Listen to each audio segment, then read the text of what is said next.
the chapter of men and women of faith. ನಾವು ನಂಬಿಕೆಯ ಪುರುಷರು ಮತ್ತು ಮಹಿಳೆಯರ ಅಧ್ಯಾಯದಲ್ಲಿದ್ದೇವೆ. We could only cover till verse 5 last week.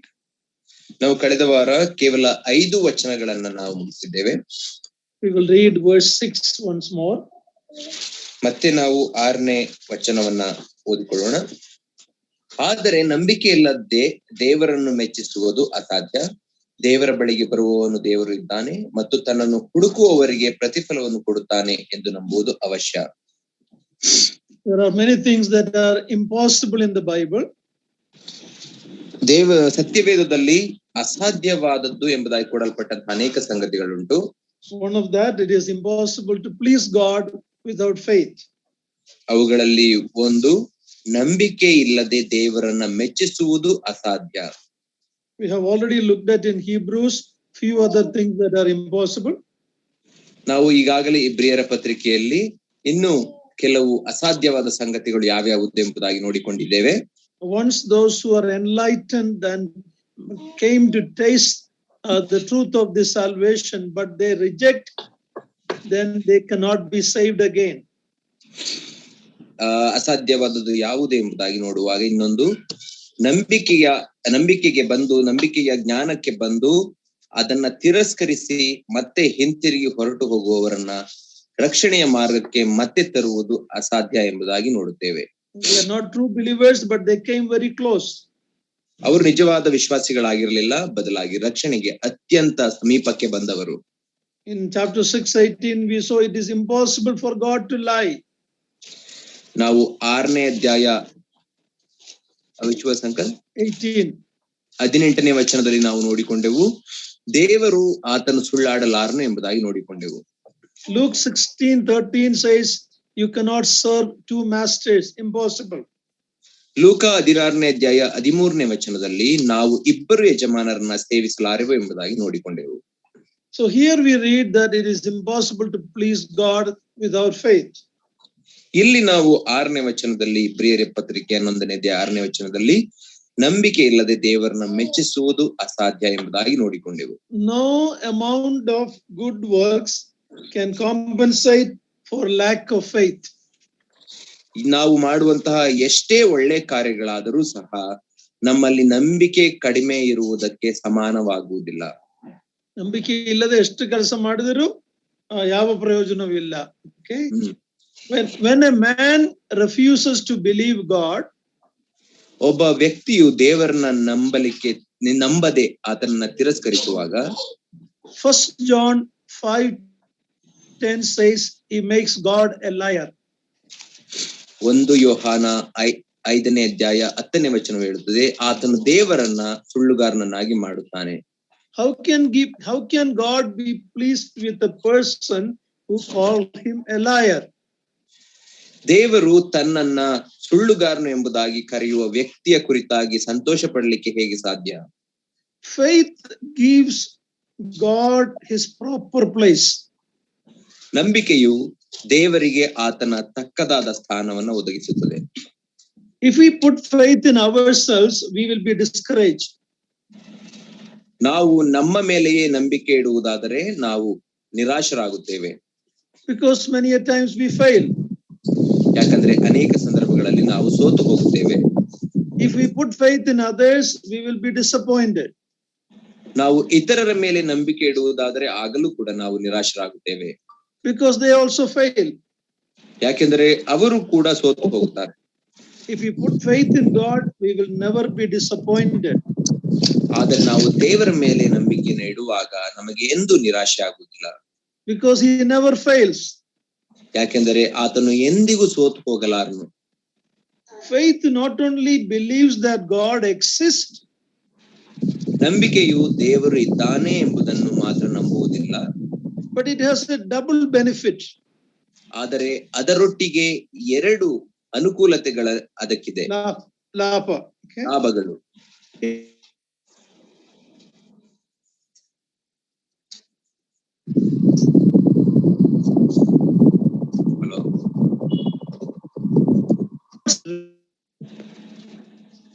I could could not listen to you. I could not hear you, uncle. Would you please repeat? Yeah, it not only pleases God, but it also rewards us when we diligently seek him. ನಂಬಿಕೆಯಿಂದ ಎರಡು ಲಾಭಗಳುಂಟು. ಏನೆಂದರೆ, ನಂಬುವುದರ ಮೂಲಕ ನಾವು ದೇವರನ್ನ ಮೆಚ್ಚಿಸುವುದು ಮಾತ್ರವಲ್ಲ, ಅದರೊಟ್ಟಿಗೆ ದೇವರಿಂದ ನಮಗೆ ಬಿರುದು ಕೂಡ ಸಿಕ್ಕುವಂತದ್ದಾಗಿರುತ್ತದೆ, ಆತನನ್ನ ನಾವು ಆಸಕ್ತಿಯಿಂದ ಹುಡುಕುವಾಗ. So we will never lose by believing God. ಆದ್ದರಿಂದ ನಾವು ದೇವರ ಮೇಲೆ ನಂಬಿಕೆ ಇಡುವಾಗ ಎಂದಿಗೂ ನಮಗೆ ನಷ್ಟವಾಗುವುದಿಲ್ಲ. God and his word is the only trustworthy thing on this world. ಈ ಲೋಕದಲ್ಲಿ ನಂಬಲಿಕ್ಕೆ ಯೋಗ್ಯವಾದಂತದ್ದು ಯಾವುದಾದರೂ ಇದ್ದರೆ ದೇವರು ಮತ್ತು ಆತನ ವಾಕ್ಯವೇ ಆಗಿದೆ. There is nothing about God that makes it possible for men to believe him. ದೇವರ ಕುರಿತಾದಂತಹ ಸಂಗತಿ, ದೇವರನ್ನ ನಂಬದೇ ಇರಲಿಕ್ಕೆ ಯಾವುದೂ ಕೂಡ ಇಲ್ಲ. The difficulty is with human will. It's our will that's a problem. There's nothing about God that makes it impossible to believe God. ಅದು ಮನುಷ್ಯನ ಚಿತ್ತದಲ್ಲೇ ಅಥವಾ ಆತನ ಆಯ್ಕೆಗೆ ಬಿಟ್ಟಂತದಾಗಿದೆ ದೇವರನ್ನ ನಂಬುವುದು ಬಿಡುವುದು. ಆದರೆ ದೇವರ ವಿಷಯದಲ್ಲಿ ಬರುವಾಗ ಆತನನ್ನ ನಂಬದೇ ಇರಲಿಕ್ಕೆ ಯಾವುದೇ ಕಾರಣಗಳಾಗಲಿ ಇಲ್ಲ. For some believers, when I know there is some problem in their life, they are not dependable. But when they say, I changed that, I will say, let me see it. I will believe it when I see it. Sometimes I say like that. ನಾನು ಕೆಲವು ವಿಶ್ವಾಸಿಗಳ ಜೀವಿತವನ್ನು ನೋಡುವಾಗ ಅವರ ಜೀವಿತದಲ್ಲಿ ಕೆಲವು ಸಮಸ್ಯೆಗಳಿರುತ್ತದೆ, ಅವರು ನಂಬಿಕೆಗೆ ಯೋಗ್ಯರಾಗಿರುವುದಿಲ್ಲ. ಆಗ ಅವರು ಹೇಳುತ್ತಾರೆ, ನಾನು ಬದಲಾಗಿದ್ದೇನೆ, ಈಗ ನೀವು ನನ್ನ ನಂಬಬಹುದು ಎಂಬುದಾಗಿ ಹೇಳುವಾಗ ನಾನು ಅವ್ರಿಗೆ ಹೇಳ್ತೇನೆ, ನಾನು ಕಾದು ನೋಡುತ್ತೇನೆ ಎಂಬುದಾಗಿ.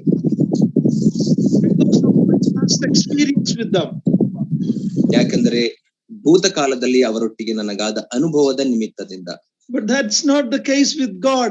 The past experience we had with God only assures that we can believe him in the future also. ಆದರೆ ದೇವರ ವಿಷಯಕ್ಕೆ ಬಂದಾಗ ಆ ರೀತಿಯಲ್ಲ.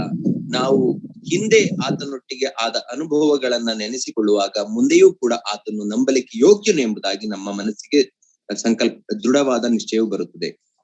Okay, now let's go to verse 7. ನಾವು 7ನೇ ವಚನಕ್ಕೆ ಹೋಗೋಣ. ಇಬ್ರಿಯರಿಗೆ ಬರೆದ ಪತ್ರಿಕೆ 11ನೇ ಅಧ್ಯಾಯ 7ನೇ ವಚನ.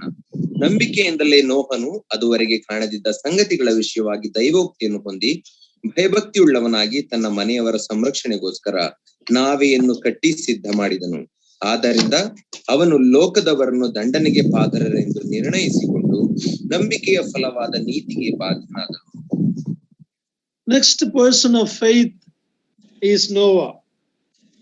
ನಂಬಿಕೆಯ ಮುಂದಿನ ವ್ಯಕ್ತಿ ಯಾರೆಂದರೆ ನೋಹನು. We just read that God will reward those who seek him. ನಾವು ಈಗ ತಾನೇ ಓದಿಕೊಂಡೆವು, ಆತನನ್ನು ಹುಡುಕುವವರಿಗೆ ದೇವರು ಸಿಕ್ಕುತ್ತಾನೆ ಮತ್ತು ಅವರಿಗೆ ಬಿರುದನ ಕೊಡುತ್ತಾನೆ. Noah is an example of that. ಅದಕ್ಕೆ ಉದಾಹರಣೆ ನೋಹನೇ ಆಗಿದ್ದಾನೆ. Noah's faith was based on God's word of warning. ನೋಹನ ನಂಬಿಕೆಯು ದೇವರು ಕೊಟ್ಟ ಎಚ್ಚರಿಕೆಯ ಮಾತಿನ ಮೇಲೆ ನಿಂತಿತ್ತು. God will destroy the then wicked world, he told Noah. ದೇವರು ಆಗ ಇದ್ದಂತಹ ದುಷ್ಟ ಲೋಕವನ್ನು ಸಂಹರಿಸುತ್ತೇನೆ ಎಂಬುದಾಗಿ ನೋಹನಿಗೆ ನುಡಿದನು. So when Noah heard about the coming judgment, he feared and built an ark. ಮತ್ತು ಮುಂದೆ ಬರ್ಲಿಕ್ಕಿರುವಂತಹ ನ್ಯಾಯ ತೀರ್ಪಿನ ಕುರಿತಾಗಿ ನೋಹನು ಕೇಳಿಸಿಕೊಂಡಾಗ ಅದಕ್ಕೆ ಭಯಪಟ್ಟು ಒಂದು ನಾವೆಯನ್ನ ಕಟ್ಟಿದನು. An unbeliever should fear the coming great white throne judgment.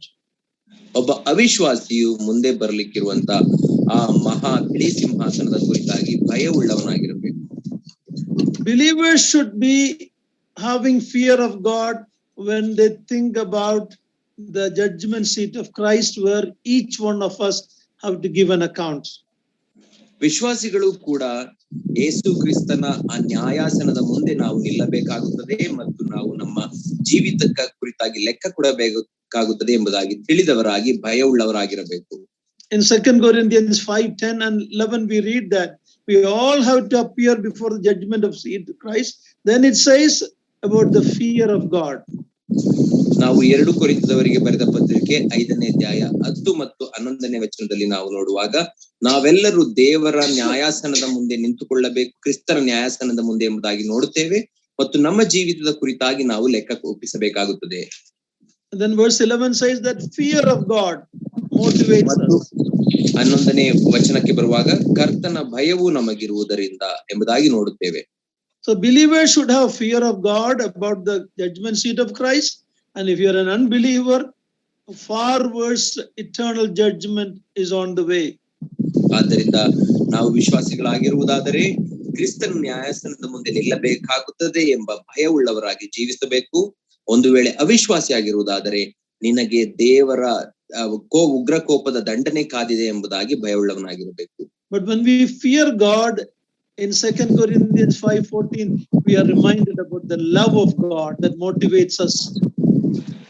ಅದೇ ನಾವು 2ನೇ ಕೊರಿಂಥದವರಿಗೆ ಬರೆದ ಪತ್ರಿಕೆ 5ನೇ ಅಧ್ಯಾಯ 14ನೇ ವಚನದಲ್ಲಿ ಮುಂದಕ್ಕೆ ಓದುವಾಗ, ನಾವು ದೇವರನ್ನ ಭಯ ಪಡಲಿಕ್ಕೆ ಆತನ ಪ್ರೀತಿಯು ನಮ್ಮನ್ನ ಪ್ರೇರೇಪಿಸುತ್ತದೆ ಎಂಬುದಾಗಿಯೂ ಸಹ ಓದುತ್ತೇವೆ. So if anyone is listening who is not a believer yet, Mathew 25:41 says, one day the Lord will say, depart from me, and to the lake of fire which is made for Satan, the devil and his angels. What a terrible day that will be. ಆದ್ದರಿಂದ ಇನ್ನೂ ಕ್ರಿಸ್ತನನ್ನ ಅಂಗೀಕರಿಸಿಕೊಳ್ಳದೆ ಆತನ ಮೇಲೆ ನಂಬಿಕೆ ಇಡದೇ ಇರುವವರು ಯಾರಾದರೂ ಇದ್ದರೆ ನಿಮಗೆ ಹೇಳುವುದೇನೆಂದರೆ, ಮತ್ತಾಯನ ಸುವಾರ್ತೆ 25ನೇ ಅಧ್ಯಾಯ 41ನೇ ವಚನವು ನಿಮಗೆ ಎಚ್ಚರಿಕೆಯ ಮಾತನ್ನು ಕೊಡುತ್ತದೆ. ಅದೇನೆಂದರೆ, ಕ್ರಿಸ್ತನು ಆ ದಿನದಲ್ಲಿ ನಿಮ್ಮ ಗುರುತನ್ನು ನಾನು ಅರಿಯೆನು ಎಂಬುದಾಗಿ ಹೇಳುವಂತವನಾಗಿರುತ್ತಾನೆ ಮತ್ತು ಪಿಶಾಚನಿಗೂ ಆತನ ಸೇವಕರಿಗೂ ಇಡಲ್ಪಟ್ಟಿರುವಂತಹ ಬೆಂಕಿ ಗಂಧಕಗಳು ಉರಿಯುವ ಕೆರೆಗೆ ನಿಮ್ಮನ್ನ ಹಾಕುತ್ತಾರೆ. How was Noah rewarded? ನೋಹನಿಗೆ ದೇವರು ಹೇಗೆ ಆಶೀರ್ವಾದ ಮಾಡಿದರು ಅಥವಾ ಬಿರುದನ್ನು ಕೊಟ್ಟರು? He became the heir of righteousness. ಆತನು ನೀತಿವಂತಿಕೆಗೆ ಆತನು ಬಾಧ್ಯನಾದನು. He inherited the new world after the flood. ಪ್ರವಾಹವಾದ ನಂತರ ದೇವರು ಕೊಟ್ಟಂತ ಆ ಹೊಸ ಪ್ರಪಂಚ ಅಥವಾ ಹೊಸ ಲೋಕವನ್ನ ಆತನು ಬಾಧ್ಯವಾಗಿ ಹೊಂದಿದನು. He was also able to save his household. ಅಷ್ಟು ಮಾತ್ರ ಅಲ್ಲ, ಆತನು ತನ್ನ ಮನೆಯವರನ್ನು ಕೂಡ ರಕ್ಷಿಸಲಿಕ್ಕೆ ಸಾಧ್ಯವಾಯಿತು. Noah feared God and built an ark. ನೋಹನು ದೇವರಿಗೆ ಭಯಪಟ್ಟು ಒಂದು ನಾವೆಯನ್ನು ಕಟ್ಟಿದನು. Probably that place was far from any harbor. ಬಹುಶಃ ಆತನು ನಾವೇನು ಕಟ್ಟಿದಂತ ಸ್ಥಳವು ಯಾವುದೇ ಸಮುದ್ರವು ಇಲ್ಲದಂತಹ ಅಥವಾ ಬಂದರು ಇಲ್ಲದಂತಹ ಜಾಗ ಇರಬಹುದು. He would have become an object of joke and mockery by his surrounding people.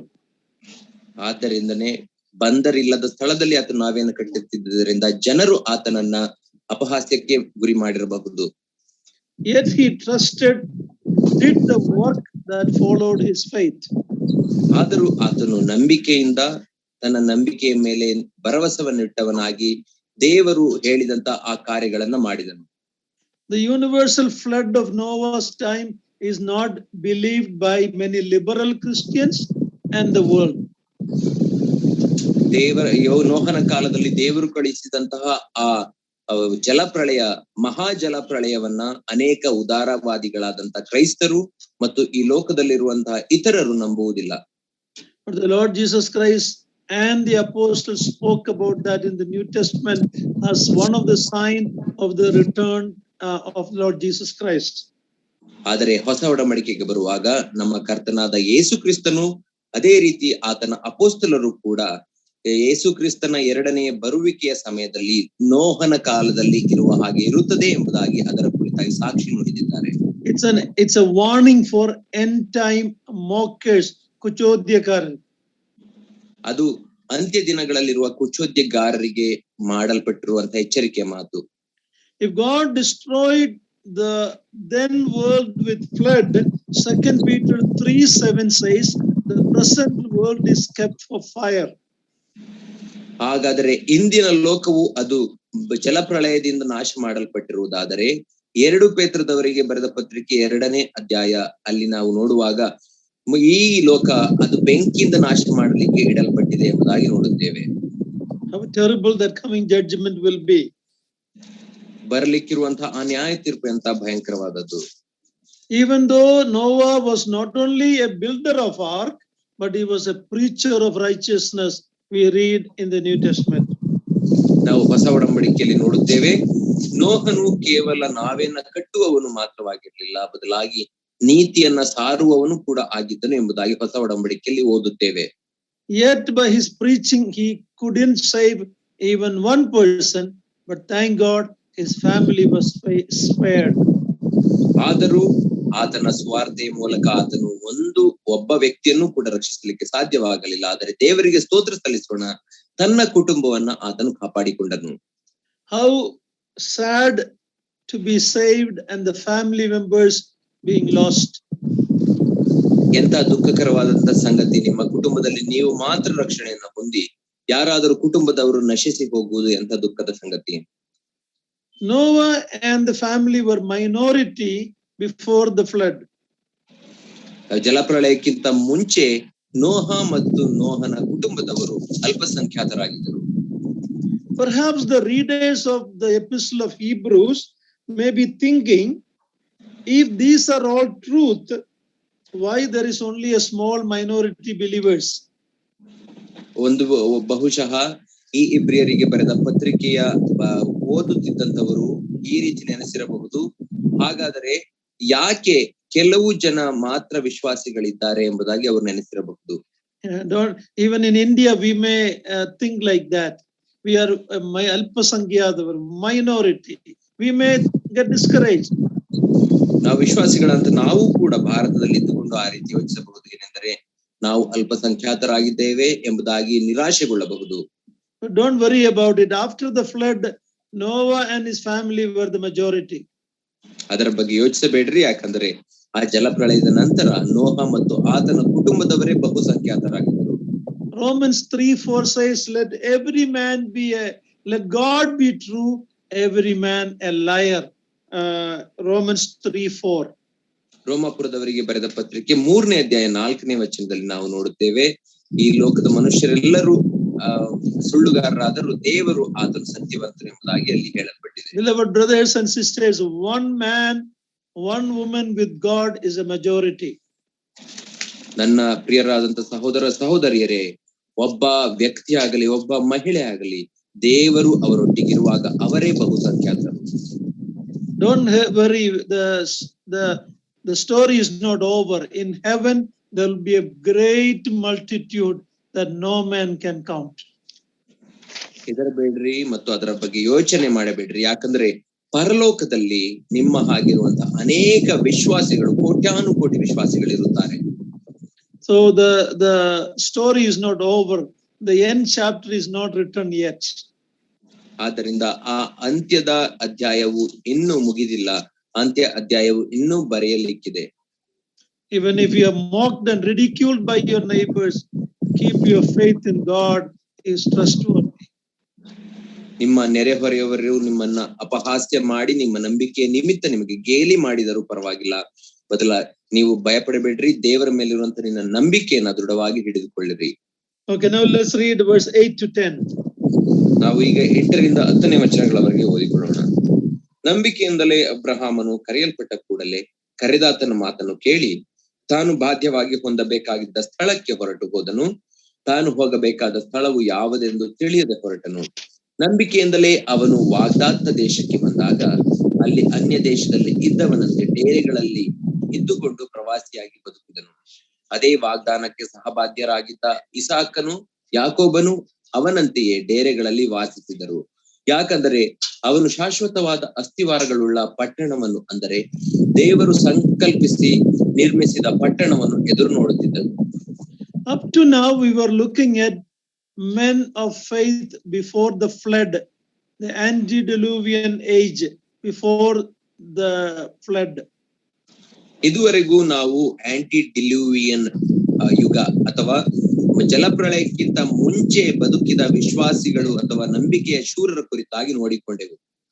Now we are coming to the patriarchal age, that is ನಂಬಿಕೆಯ ಪಿತೃಗಳ ಕಾಲ, We're coming to the second stage in history, the patriarchal age. ಮತ್ತು ಇತಿಹಾಸದಲ್ಲಿ ಎರಡನೆಯ ಭಾಗಕ್ಕೆ ನಾವು ಬರುತ್ತಿದ್ದೇವೆ. ಅದ್ಯಾವುದೆಂದರೆ ನಂಬಿಕೆಯ ಪಿತೃಗಳ ಕಾಲ ಎಂಬುದಾಗಿ ನಾವು ನೋಡುತ್ತೇವೆ. And it starts with the faith of Abraham. ಮತ್ತು ಅದು ಅಬ್ರಹಾಮನ ನಂಬಿಕೆಯಿಂದ ಪ್ರಾರಂಭವಾಗುತ್ತದೆ. We looked at Abel, Enoch and Noah, but explicitly, ಸ್ಪಷ್ಟವಾಗಿ, we don't read much about their faith. ನಾವು ಹೇಬೇಲನು, ಹನೋಕನು ಮತ್ತು ನೋಹರ ನಂಬಿಕೆಯನ್ನು ನಾವು ಇಲ್ಲಿ ಓದುತ್ತೇವೆ, ಆದರೆ ಸವಿಸ್ತಾರವಾಗಿ ಅವರ ನಂಬಿಕೆಗಳ ಕುರಿತಾಗಿ ಇಲ್ಲಿ ನಮಗೆ ವಿವರಿಸಲ್ಪಟ್ಟಿಲ್ಲ. But when we come to Abraham, his faith is spelled out very clearly. ಆದರೆ ಅಬ್ರಹಾಮನ ಕುರಿತಾಗಿ ನಾವು ಓದುವಾಗ ಆತನ ನಂಬಿಕೆಯದು ಸ್ಪಷ್ಟವಾಗಿ ವಿವರಿಸಲ್ಪಟ್ಟಿದೆ. Genesis 15:6 we read that he believed God and he was counted as righteous. ಆದಿಕಾಂಡ 15ನೇ ಅಧ್ಯಾಯ 6ನೇ ವಚನದಲ್ಲಿ ನಾವು ಈ ರೀತಿ ಓದುತ್ತೇವೆ, ಆತನು ದೇವರನ್ನ ನಂಬಿದನು ಮತ್ತು ಆತನ ನಂಬಿಕೆಯನ್ನ ದೇವರು ನೀತಿ ಎಂದು ಎಣಿಸಿದನು. Now the call of Abraham marks the beginning of the messianic nation Israel. ಅಬ್ರಹಾಮನನ್ನ ದೇವರು ಕರೆದಾಗ ಅಲ್ಲಿಂದಲೇ ಮೆಸ್ಸಿಯನ ಜನರು ಅಥವಾ ಇಸ್ರಾಯೇಲ್ ಎಂಬಂತ ಆ ಜನಾಂಗ ಅಥವಾ ರಾಷ್ಟ್ರದ ಉತ್ಪತ್ತಿ ಆಯಿತು. He was to become the father of the Jewish people. ಆತನೇ ಯಹೂದ್ಯ ಜನರ ಮೂಲ ಪಿತೃವಾದನು. From whom the world savior Christ the Messiah had to come. ಆತನಿಂದಲೇ ಲೋಕ ರಕ್ಷಕನಾದಂತ ಮೆಸ್ಸಿಯನು ಬರಬೇಕಾಗಿತ್ತು. Even though Abraham is considered the father, the Jewish nation did not become a nation until the time of Moses. ಅಬ್ರಹಾಮನನ್ನ ಮೂಲಪಿತೃ, ಯಹೂದ್ಯರ ಮೂಲಪಿತೃ ಎಂಬುದಾಗಿ ಕರೆದರೂ ಸಹ ಮೋಶೆಯ ಕಾಲದವರೆಗೂ ಇಸ್ರಾಯೇಲ್ ಎಂಬಂತಹ ಒಂದು ರಾಷ್ಟ್ರವು ಅದು ಇನ್ನೂ ಸ್ಥಾಪಿಸಲ್ಪಟ್ಟಿರಲಿಲ್ಲ ಸಂಪೂರ್ಣವಾಗಿ. And during the time of Moses only that happened. ಅದು ಮೋಶೆಯ ಕಾಲದಲ್ಲಿಯೇ Israel ರಾಷ್ಟ್ರವು ಸ್ಥಾಪಿಸಲ್ಪಟ್ಟಿತು. Okay, Abraham was portrayed in the verses we read as a pilgrim on his way to the promised land. ನಾವು ಈಗ ಓದಿದಂತ ವಚನಗಳಲ್ಲಿ ಅಬ್ರಹಾಮನು ಯಾವ ರೀತಿ ಚಿತ್ರಿಸಲ್ಪಟ್ಟಿದ್ದಾನೆ ಅಂದರೆ ಪ್ರವಾಸದಲ್ಲಿರುವಂತಹ ಪ್ರವಾಸಿಗೆ ಹೋಲಿಸಲ್ಪಟ್ಟಿದ್ದಾನೆ. The same character continued with Isaac and Jacob later. ಅದೇ ರೀತಿಯಲ್ಲಿ ಈಸಾಕ ಮತ್ತು ಯಾಕೋಬರು ಸಹ ಪ್ರವಾಸಿಗಳಾಗಿದ್ದರು ಎಂಬುದಾಗಿ ಮುಂದೆ ನೋಡುತ್ತೇವೆ. We read that they were strangers and pilgrims. ಅವರು ಈ ಲೋಕದಲ್ಲಿ ಪ್ರವಾಸಿಗಳಾಗಿದ್ದರು ಮತ್ತು ಈ ಲೋಕಕ್ಕೆ ಅನ್ಯ ದೇಶದವರ ಹಾಗೆ ಇದ್ದರು ಎಂಬುದಾಗಿ ನೋಡುತ್ತೇವೆ. Verse 9 we read Abraham lived in tents with Isaac and Jacob. 9ನೇ ವಚನದಲ್ಲಿ ನಾವು ಓದುತ್ತೇವೆ, ಅಬ್ರಹಾಮನು ಇಸಾಕ ಮತ್ತು ಯಾಕೋಬರೊಟ್ಟಿಗೆ ಡೇರೆಗಳಲ್ಲಿ ವಾಸಿಸಿದನು. Remember, Abraham had other children and Jacob had other child. ನಾವು ಜ್ಞಾಪಕದಲ್ಲಿ ಇಟ್ಟುಕೊಳ್ಳಬೇಕು, ಅಬ್ರಹಾಮನಿಗೆ ಬೇರೆ ಮಕ್ಕಳು ಕೂಡ ಇದ್ದರು. Not Jacob but Isaac. ಅಬ್ರಹಾಮನಿಗೆ ಬೇರೆ ಮಕ್ಕಳಿದ್ದರು, ಅದೇ ರೀತಿ ಇಸಾಕನಿಗೂ ಕೂಡ ಬೇರೆ ಮಕ್ಕಳು ಸಹ ಇದ್ದರು. Abraham had Ishmael and Isaac had Esau. ಅಬ್ರಹಾಮನಿಗೆ ಇಷ್ಮಾಯಲ್ ಎಂಬ ಇನ್ನೊಬ್ಬ ಪುತ್ರನಿದ್ದನು ಮತ್ತು ಈಸಾಕನಿಗೆ ಈಶೋಮ್ ಏಸಾವ ಎಂಬಂತ ಇನ್ನೊಬ್ಬ ಮಗನಿದ್ದನು. But their name is not in this chapter. ಆದರೆ ಈ ಅಧ್ಯಾಯದಲ್ಲಿ ಅವರ ಹೆಸರುಗಳು ಕೊಡಲ್ಪಟ್ಟಿಲ್ಲ. Abraham lived with Isaac and Jacob in the tent and they inherited that spiritual blessing. ಅಬ್ರಹಾಮನು ಇಸಾಕ ಮತ್ತು ಯಾಕೋಬರೊಟ್ಟಿಗೆ ಡೇರೆಗಳಲ್ಲಿ ವಾಸಿಸಿದನು, ಅದರ ನಿಮಿತ್ತ ಅವರೂ ಸಹ ಅಬ್ರಹಾಮನ ನಂಬಿಕೆಯನ್ನ ಬಾಧ್ಯವಾಗಿ ಹೊಂದಿದರು. Verse 8 we read about the obedience of faith in Abraham's life. 8ನೇ ವಚನದಲ್ಲಿ ಅಬ್ರಹಾಮನ ಜೀವಿತದಲ್ಲಿ ಇದ್ದಂತಹ ವಿಧೇಯತೆಯ ಕುರಿತಾಗಿ ಓದುತ್ತೇವೆ. Abraham's faith is seen by a readiness to leave everything at the call of God. ಅಬ್ರಹಾಮನ ನಂಬಿಕೆಯು ಯಾವುದರಲ್ಲಿ ಕಾಣುತ್ತದೆ ಅಂದರೆ ದೇವರು ಕರೆದಾಗ ಎಲ್ಲವನ್ನ ಬಿಟ್ಟು ಆತನನ್ನ ಹಿಂಬಾಲಿಸಲಿಕ್ಕೆ ಆತನು ಹೊರಟು ಬಂದದರಲ್ಲಿಯೇ ಅವನ ನಂಬಿಕೆಯು ಕಾಣಿಸುತ್ತದೆ. Now when Abraham was called by God, it is not because of his godliness. ಅಬ್ರಹಾಮನನ್ನ ದೇವರು ಕರೆದಾಗ ದೇವರು ಆತನ ಭಕ್ತಿಯನ್ನ ನೋಡಿ ಅವನನ್ನ ಕರೆಯಲಿಲ್ಲ. Actually, Joshua 24:2 tells us that when he was called, he and his forefathers were idol worshippers. ಆದರೆ ಯೆಹೋಶುವ 24ನೇ ಅಧ್ಯಾಯ 4ನೇ ವಚನವನ್ನು ನಾವು ಓದುವಾಗ 24ನೇ ಅಧ್ಯಾಯ ಯೆಹೋಶುವ ಮತ್ತು 2ನೇ ವಚನವನ್ನು ಓದುವಾಗ ಅಬ್ರಹಾಮ ಮತ್ತು ಆತನ ಮೂಲ ಪಿತೃಗಳು ಅವರು ವಿಗ್ರಹಾರಾಧಕರಾಗಿದ್ದರು ಎಂಬುದಾಗಿ ಅಲ್ಲಿ ನೋಡುತ್ತೇವೆ. By grace, when God called him, he responded. There was an obedience to that faith. ದೇವರು ಕೃಪೆಯಿಂದ ಆತನನ್ನ ಕರೆದಾಗ ಆ ಕರೆಗೆ ಆತನು ವಿಧೇಯನಾದನು. When you read John's Gospel chapter 8, the Pharisees were glorying about their forefather Abraham, telling we are Abraham's children. ಯೋಹಾನನ ಸುವಾರ್ತೆ 8ನೇ ಅಧ್ಯಾಯಕ್ಕೆ ಬರುವಾಗ ಅಲ್ಲಿ ಫರಿಸಾಯರು ತಮ್ಮ ಮೂಲಪಿತೃವಾದ ಅಬ್ರಹಾಮನ ಕುರಿತಾಗಿ ಹೊಗಳಿಕೊಳ್ಳುವವರಾಗಿದ್ದರು, ನಾವು ಅಬ್ರಹಾಮನ ಮಕ್ಕಳು ಎಂಬುದಾಗಿ. But Abraham had nothing to glory about his past. ಆದರೆ ಅಬ್ರಹಾಮನು ತನ್ನ ಇತಿಹಾಸದ ಕುರಿತಾಗಿ ಹೊಗಳಿಕೊಳ್ಳಲಿಕ್ಕೆ ಆತನಿಗೆ ಏನೂ ಇರಲಿಲ್ಲ. But Abraham obeyed God even not knowing where he was called to go. Will you please repeat, uncle, last sentence? He didn't even know where was God taking him to. He simply believed and left. ಆದರೆ ಅಬ್ರಹಾಮನ ಕುರಿತಾಗಿ ನಾವು ನೋಡುವಾಗ ದೇವರು ತನ್ನನ್ನು ಎಲ್ಲಿಗೆ ಕರೆದುಕೊಂಡು ಹೋಗುತ್ತಿದ್ದಾನೆ ಎಂಬುದಾಗಿ ಗೊತ್ತಿಲ್ಲದೆ ಹೋದರು, ದೇವರನ್ನ ನಂಬಿದನು ಮತ್ತು ಅದಕ್ಕೆ ವಿಧೇಯನಾದನು. Verse 8 gives us the close relationship between faith and obedience. 8ನೇ ವಚನವು ನಂಬಿಕೆಗೂ ಮತ್ತು ದೇವರೊಟ್ಟಿಗೆ ನಮಗೆ ಸಂಬಂಧ, ನಂಬಿಕೆಗೂ ವಿಧೇಯತೆಗೂ ಇರುವ ಸಂಬಂಧವನ್ನ ಅಲ್ಲಿ ನಂಬಿಕೆ ಮತ್ತು ವಿಧೇಯತೆಗೆ ಸಂಬಂಧವನ್ನು. Obedience is the outward evidence of an inward faith. ವಿಧೇಯತೆಯು ನಮ್ಮ ಹೃದಯದಲ್ಲಿರುವಂತಹ ನಂಬಿಕೆಯನ್ನ ಹೊರಗಡೆ ವ್ಯಕ್ತಪಡಿಸುವುದೇ ಆಗಿದೆ. The same like baptism will not save anybody, but is outward testimony, evidence of an inward faith. ಅದು ದೀಕ್ಷಾ ಸ್ನಾನಕ್ಕೆ ಸಮಾನವಾಗಿದೆ. ದೀಕ್ಷಾ ಸ್ನಾನದಿಂದ ಯಾರು ರಕ್ಷಣೆಯನ್ನು ಹೊಂದುವುದಿಲ್ಲ, ಬದಲಾಗಿ ನಮ್ಮ ಒಳಗಡೆ ದೇವರ ಮೇಲೆ ನಮಗೆ ನಂಬಿಕೆ ಇದೆ ಎಂಬುದನ್ನು ನಾವು ಹೊರಗೆ ದೀಕ್ಷಾ ಸ್ನಾನ ತೆಗೆದುಕೊಳ್ಳುವುದರ ಮೂಲಕ ತೋರಿಸುತ್ತೇವೆ. James in his epistle says that faith without work is dead. ಯಾಕೋಬನು ತನ್ನ ಪತ್ರಿಕೆಯಲ್ಲಿ ಹೇಳುತ್ತಾನೆ, ಕ್ರಿಯೆಗಳಿಲ್ಲದ ನಂಬಿಕೆಯು ಸತ್ತದಾಗಿದೆ. So obedience and faith has to be evidenced by obedience. ಆದ್ದರಿಂದ ನಂಬಿಕೆ ಮತ್ತು ವಿಧೇಯತ್ವ, ನಂಬಿಕೆಯು ಅದು ವಿಧೇಯತೆಯ ಮೂಲಕ ಅದು ತೋರ್ಪಡುತ್ತದೆ. In verse 9 and 10 we see the endurance of faith. 9 ಮತ್ತು 10ನೇ ವಚನದಲ್ಲಿ ತಾಳಿಕೊಳ್ಳುವ ನಂಬಿಕೆಯ ಕುರಿತಾಗಿ ನಾವು ಅಲ್ಲಿ ನೋಡುತ್ತೇವೆ. He was patiently awaiting in the land of promise. ಆತನು ತಾಳ್ಮೆಯಿಂದ ವಾಗ್ದಾತ ದೇಶವನ್ನ ಎದುರು ನೋಡುತ್ತಿದ್ದನು. The only place he owned in that promised land was a burial site he bought from the Hittites in a place called Mamre. ಅಬ್ರಹಾಮನು ವಾಗ್ದಾನ ದೇಶದಲ್ಲಿ ತಾನು ತನ್ನ ಹೆಸರಿನಲ್ಲಿ ಯಾವುದಾದರೂ ಬಾಧ್ಯವಾಗಿ ಕೊಂಡುಕೊಂಡಂತ ಸ್ಥಳ ಯಾವುದಾದರೂ ಇದ್ದರೆ ಹಿತ್ತಿಯರಿಂದ ತನಗೆ ಸ್ಮಶಾನ ಭೂಮಿಯಾಗುವುದಕ್ಕಾಗಿ ಕೊಂಡುಕೊಂಡಂತ ಮಮ್ರೆಯ ತೋಪ ಅಷ್ಟೇ. All his life he believed that he would one day dwell in the city of God. ಆತನು ತನ್ನ ಜೀವಮಾನ ಕಾಲದಲ್ಲೆಲ್ಲ ತಾನು ಒಂದು ದಿನ ದೇವರ ಪಟ್ಟಣದಲ್ಲಿ ವಾಸಿಸುತ್ತೇನೆ ಎಂಬುದಾಗಿ ನಂಬಿಕೆ ಉಳ್ಳವನಾಗಿಯೇ ಜೀವಿಸಿದನು. In Luke 13:28 we read, please read that. Luke 13 verse 28.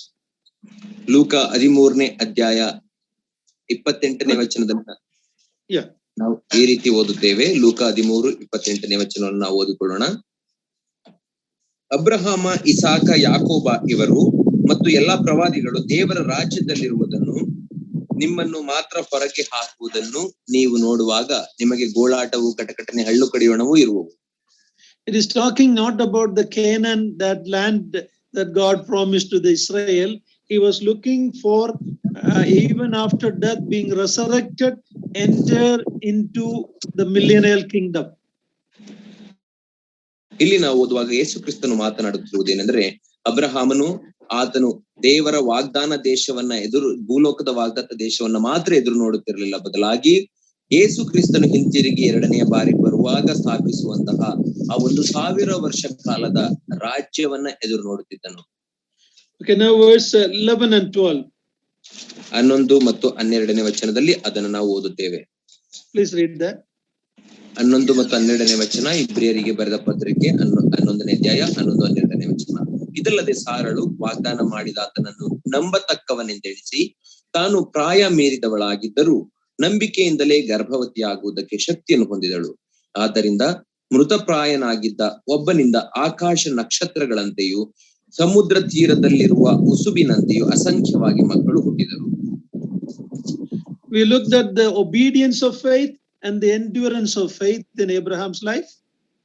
ನಾವು ಅಬ್ರಹಾಮನ ಜೀವಿತದಲ್ಲಿ ನಂಬಿಕೆಯಿಂದ ಆತನು ವಿಧೇಯತೆಗೆ ಒಳಪಟ್ಟದ್ದನ್ನ ನಾವು ನೋಡಿಕೊಂಡೆವು ಮತ್ತು ನಂಬಿಕೆಯಿಂದ ಆತನು ತಾಳಿಕೊಂಡದರ ಕುರಿತಾಗಿ ನೋಡಿಕೊಂಡೆವು. Here we read about the fulfillment of faith. ಇಲ್ಲಿ ನಾವು ನೋಡುವಾಗ ಆ ನಂಬಿಕೆಯು ಅದು ನೆರವೇರುವುದನ್ನ ಇಲ್ಲಿ ನೋಡುತ್ತೇವೆ. Now the author brings Sarah into the picture. ಈಗ ಈ ಪತ್ರಿಕೆ ಬರಹಗಾರನು ಸಾರಳನ ಚಿತ್ರಣಕ್ಕೆ ತರುತ್ತಾನೆ. God promised a son to Abraham when he was 75 years old. ದೇವರು ಅಬ್ರಹಾಮನು 75 ವರ್ಷದವನಾಗಿರುವಾಗ ನಿನಗೆ ಒಬ್ಬ ಮಗನನ್ನು ಕೊಡುತ್ತೇನೆ ಎಂಬುದಾಗಿ ವಾಗ್ದಾನ ಮಾಡಿದನು. Now when that son was born, Abraham was 100 and Sarah was 90. ಈಗ ಆ ವಾಗ್ದಾನದಿಂದ ಮಗನು ಹುಟ್ಟಿದಾಗ ಅಬ್ರಹಾಮನು 100 ವರ್ಷ ಪ್ರಾಯದವನಾಗಿದ್ದನು, ಸಾರಳು 90 ವರ್ಷದವಳಾಗಿದ್ದಳು. From a human perspective, it was impossible for them to have a child. ಮನುಷ್ಯನ ದೃಷ್ಟಿಕೋನದಿಂದ ನಾವು ನೋಡುವಾಗ ಅವರು ಮಕ್ಕಳನ್ನ ಹಡೆಯುವುದು ಅಸಾಧ್ಯ. Sarah believed God.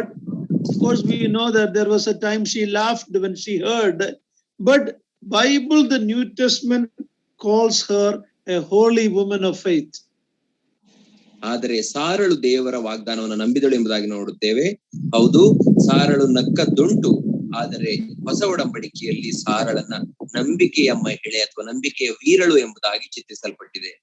1 Peter 3:5 makes her an example for all the sisters in our midst. 1 ಪೇತ್ರ 3ನೇ ಅಧ್ಯಾಯ 5ನೇ ವಚನದಲ್ಲಿ ನಮ್ಮ ಮಧ್ಯದಲ್ಲಿರುವಂತ ಎಲ್ಲ ಸಹೋದರಿಯರಿಗೆ ಸಾರಳು ಒಂದು ಮಾದರಿಯಾಗಿ ಮಾಡಲ್ಪಟ್ಟಿದ್ದಾಳೆ. She was a godly woman. ಆಕೆ ಒಬ್ಬ ದೇವ ಭಕ್ತಳಾಗಿದ್ದಳು. Her adorning was in internal beauty, not an external beauty. ಆಕೆಯ ಭೂಷಣವು ಅದು ಒಳಗಿನ ಭೂಷಣವಾಗಿದ್ದು ಹೊರಗಣ ಭೂಷಣವಾಗಿರಲಿಲ್ಲ. She was obedient to her husband. ಆಕೆಯು ತನ್ನ ಗಂಡನಿಗೆ ವಿಧೇಯಳಾಗಿದ್ದಳು. So she became a role model for all the women of faith in our age. ನಮ್ಮ ಕಾಲದಲ್ಲಿ ಜೀವಿಸುತ್ತಿರುವಂತಹ ಎಲ್ಲ ಮಹಿಳೆಯರಿಗೂ ಆಕೆ ಒಬ್ಬ ಮಾದರಿಯ ಮಹಿಳೆಯಾದಳು. Okay, so the fulfillment of faith, we see that Abraham became descendants as many as stars of heaven and grains of sand. ದೇವರ ವಾಗ್ದಾನ ಮತ್ತು ಅಬ್ರಹಾಮನ ನಂಬಿಕೆಯ ನೆರವೇರುವಿಕೆಯನ್ನ ನಾವು 11 ಮತ್ತು 12ನೇ ವಚನದಲ್ಲಿ ನೋಡುತ್ತೇವೆ. ಅದೇನೆಂದರೆ, ಆತನು ಆಕಾಶದ ನಕ್ಷತ್ರಗಳಂತೆಯೂ ಸಮುದ್ರದಲ್ಲಿರುವ ಉಸುಬಿನಂತೆಯೂ ಅಸಂಖ್ಯವಾದ ಮಕ್ಕಳಿಗೆ ಪಿತೃವಾದನು. How did it happen? ಅದು ಹೇಗೆ ಸಂಭವಿಸಿತು? Through Isaac, Abraham became the father of innumerable earthly family that is called the nation of Israel. ಈಸಾಕನ ಮೂಲಕ ಅಬ್ರಹಾಮನು ಈ ಭೂಲೋಕದಲ್ಲಿ ಅಸಂಖ್ಯಾತವಾಗಿ ಜೀವಿಸಿದಂತಹ ಇಸ್ರಾಯೇಲ್ ಎಂಬಂತ ಒಬ್ಬ ಜನಾಂಗಕ್ಕೆ ಪಿತೃವಾದನು. Through Jesus Christ, he became father of innumerable spiritual family, true believers of all the subsequent age. ಮತ್ತು ಯೇಸು ಕ್ರಿಸ್ತನ ಮೂಲಕ ಈ ಭೂಲೋಕದಲ್ಲಿ ವಾಸಿಸುವಂತಹ ವಿಶ್ವಾಸಿಗಳು ಎಂಬಂತ ಒಂದು ಕುಟುಂಬ ಮತ್ತು ಮುಂದೆ ಬರ್ಲಿಕ್ಕಿರುವಂತಹ ವಿಶ್ವಾಸಿಗಳ ಎಲ್ಲರ ಪಿತೃವು ಆದನು. In Galatians 3:29 we read, when we put our trust in the Lord Jesus Christ, we became children of Abraham. ಅದೇ ರೀತಿಯಲ್ಲಿ ನಾವು ಗಲಾತ್ಯದವರಿಗೆ ಬರೆದ ಪತ್ರಿಕೆ 3ನೇ ಅಧ್ಯಾಯ 29ನೇ ವಚನದಲ್ಲಿ ನೋಡುತ್ತೇವೆ, ನಾವು ಯೇಸು ಕ್ರಿಸ್ತನ ಮೇಲೆ ನಂಬಿಕೆ ಇಡುವಾಗ ನಾವು ಸಹ ಅಬ್ರಹಾಮನ ಸಂತತಿಯವರಾಗುತ್ತೇವೆ. What a father, okay, father of all Israel, father of the New Testament believers. ಎಂತಹ ಪಿತೃ ಅಬ್ರಹಾಮನಾದನು ನೋಡಿರಿ. ಹಳೆಯ ಒಡಂಬಡಿಕೆಯ ಇಸ್ರಾಯೇಲರ ಮೂಲ ಪಿತೃ, ಅದೇ ರೀತಿ ಹೊಸ ಒಡಂಬಡಿಕೆ ಎಲ್ಲಾ ವಿಶ್ವಾಸಿಗಳ ಪಿತೃ ಆತನಾದನು. When God changed his name from Abraham to Abraham, he didn't have any one son. ದೇವರು ಅಬ್ರಹಾಮನನ್ನ ಅಬ್ರಾಮ ಎಂಬಂತ ಹೆಸರಿನಿಂದ ಅಬ್ರಹಾಮ ಎಂಬಂತ ಹೆಸರನ್ನ ಕೊಟ್ಟಾಗ ಆತನಿಗೆ ಒಬ್ಬ ಮಗನೂ ಸಹ ಇರಲಿಲ್ಲ. But he believed God. ಆದರೆ ಆತನು ದೇವರನ್ನು ನಂಬಿದನು. Okay, now let's read verse 13 to verse 16. ನಾವು ಈಗ 13ರಿಂದ 16ನೇ ವಚನಗಳವರೆಗೆ ಓದಿಕೊಳ್ಳೋಣ.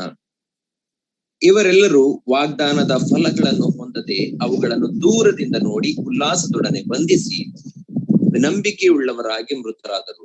ತಾವು ಭೂಮಿಯ ಮೇಲೆ ಪರದೇಶದವರು ಪ್ರವಾಸಿಗಳು ಆಗಿದ್ದೇವೆಂದು ಒಪ್ಪಿಕೊಂಡರು. ಇಂತಹ ಮಾತುಗಳನ್ನಾಡುವವರು ತಾವು ಸ್ವದೇಶವನ್ನು ಹುಡುಕುವವರೆಂಬ ಅರ್ಥವನ್ನು ವ್ಯಕ್ತಪಡಿಸುತ್ತಾರೆ. ತಾವು ಹೊರಟು ಬಂದಿದ್ದ ದೇಶದ ಮೇಲೆ ಮನಸ್ಸಿಟ್ಟವರಾಗಿದ್ದರೆ ತಿರುಗಿ ಅಲ್ಲಿಗೆ ಹೋಗುವುದಕ್ಕೆ ಅವರಿಗೆ ಯಾವಾಗಲೂ ಅವಕಾಶವಿತ್ತು. ಆದರೆ ಅವರು ಪರಲೋಕವೆಂಬ ಉತ್ತಮ ದೇಶವನ್ನು ಹಾರೈಸುವವರು. ಆದದರಿಂದ ದೇವರು ಅವರ ದೇವರೆನಿಸಿಕೊಳ್ಳುವುದಕ್ಕೆ ನಾಚಿಕೊಳ್ಳದೆ ಅವರಿಗೋಸ್ಕರ ಪಟ್ಟಣವನ್ನು ಸಿದ್ಧ ಮಾಡಿದ್ದಾನೆ. Here in these 3 verses we read about the pilgrim outlook of Abraham's faith. ಇಲ್ಲಿ ಈ 3 ವಚನಗಳಲ್ಲಿ ನಾವು ನೋಡುವಾಗ ಅಬ್ರಹಾಮನ ಜೀವಿತದ ಪ್ರವಾಸಿ ಎಂಬ ಆತನ ಜೀವಿತದ ಕುರಿತಾದ ದೃಷ್ಟಿಕೋನದಿಂದ ನೋಡುತ್ತೇವೆ. Yeah, verse 13 actually not only Abraham, Isaac and Jacob. 13ನೇ ವಚನದಲ್ಲಿ ನಾವು ನೋಡುವಾಗ ಅಬ್ರಹಾಮನನ್ನು ಮಾತ್ರವಲ್ಲ, ಅಬ್ರಹಾಮ, ಈಸಾಕ, ಯಾಕೋಬರೆಲ್ಲರನ್ನ ಪ್ರವಾಸಿಗಳು ಎಂಬ ದೃಷ್ಟಿಕೋನದಿಂದ ನೋಡುತ್ತದೆ. We are reminded they did not receive the promise. ನಮಗೆ ಇಲ್ಲಿ ಏನು ಜ್ಞಾಪಕಕ್ಕೆ ಕೊಡಲ್ಪಟ್ಟಿದೆ ಎಂದರೆ ಅವರು ವಾಗ್ದಾನವನ್ನ ಅವರ ಜೀವಿತದಲ್ಲಿ ನೆರವೇರುವುದನ್ನು ನೋಡಲೇ ಇಲ್ಲ. They didn't see most of the promise fulfilled. ದೇವರು ಮಾಡಿದಂತಹ ಬಹಳಷ್ಟು ಆಶೀರ್ವಾದಗಳನ್ನಾಗಲಿ ಅಥವಾ ವಾಗ್ದಾನಗಳನ್ನಾಗಲಿ ಅವರು ನೋಡಲೇ ಇಲ್ಲ ಅವರ ಜೀವಿತದಲ್ಲಿ. They only had a few children. When Abraham died, only few children.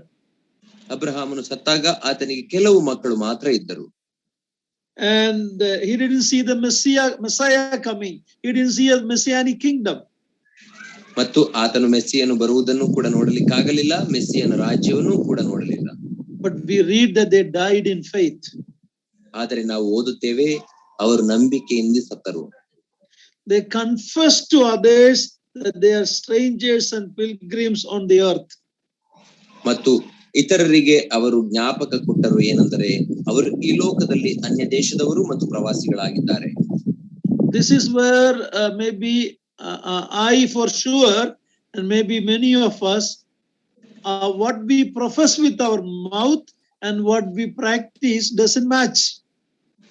ಈ ವಿಷಯದಲ್ಲಿ ನಾವು ಜ್ಞಾಪಕದಲ್ಲಿ ತಂದುಕೊಳ್ಳಬೇಕೇನೆಂದರೆ ನನ್ನನ್ನು ಕುರಿತು ನಾನು ಹೇಳಿಕೊಡುತ್ತೇನೆ, ನಾವು ಬಾಯಿಯಲ್ಲಿ ಹೇಳುವುದೊಂದು ಮತ್ತು ನಮ್ಮ ನಡತೆ ಒಂದು ಅದು ಸರಿ ಹೊಂದದೆ ಹೋದರೆ ಅದು ಮಾದರಿಯ ಜೀವಿತವಲ್ಲ. Philippians 3:19 and 20 says our citizenship is in heaven. ಫಿಲಿಪಿಯವರಿಗೆ ಬರೆದ ಪತ್ರಿಕೆ 3ನೇ ಅಧ್ಯಾಯ 19 ಮತ್ತು 20ನೇ ವಚನವು ಹೇಳುತ್ತದೆ, ನಮ್ಮ ನಾಗರಿಕತೆ ಅದು ಪರಲೋಕದಲ್ಲಿದೆ. We are waiting for the Lord to come from there as a savior. ಮತ್ತು ಅಲ್ಲಿಂದಲೇ ಯೇಸು ಕ್ರಿಸ್ತನು ರಕ್ಷಕನಾಗಿ ಬರುವುದನ್ನು ನಾವು ಎದುರು ನೋಡುತ್ತಿದ್ದೇವೆ. We say that, but our faith is betrayed by our practice. ಆದರೆ ನಾವು ನೋಡುತ್ತೇವೆ ನಮ್ಮ ನಂಬಿಕೆಯು ಅದು ನಮ್ಮ ನಡತೆಗಳು ನಮ್ಮ ನಂಬಿಕೆಗೆ ಸರಿ ಹೊಂದುವುದಿಲ್ಲ. If I build a big palace house and then I write on it that Jesus is coming soon, a verse on it, what is the message I'm giving to my neighbors? ನಾನು ಒಂದು ದೊಡ್ಡದಾದ ಅರಮನೆಯ ಆಗಿರುವ ಮನೆಯನ್ನ ಕಟ್ಟಿ ಅದರ ಮೇಲೆ ಯೇಸು ಕ್ರಿಸ್ತನು ಬೇಗನೆ ಬರುತ್ತಾನೆ ಎಂಬುದಾಗಿ ಬರೆಯುವುದಾದರೆ ಅದರಿಂದ ನಾನು ನನ್ನ ನೆರೆಯವರಿಗೆ ಯಾವ ಸಂದೇಶವನ್ನು ಕೊಡುತ್ತಿದ್ದೇನೆ? I am guilty of this and we have to really search our heart. ನಾನು ಸಹ ಈ ವಿಷಯದಲ್ಲಿ ತಪ್ಪಿತಸ್ಥನಾಗಿದ್ದೇನೆ ಮತ್ತು ನಾವು ನಮ್ಮನ್ನ ಹೃದಯಗಳನ್ನ ಪರೀಕ್ಷಿಸಿಕೊಳ್ಳಬೇಕು. For Abraham, Isaac and Jacob, this world was not their home.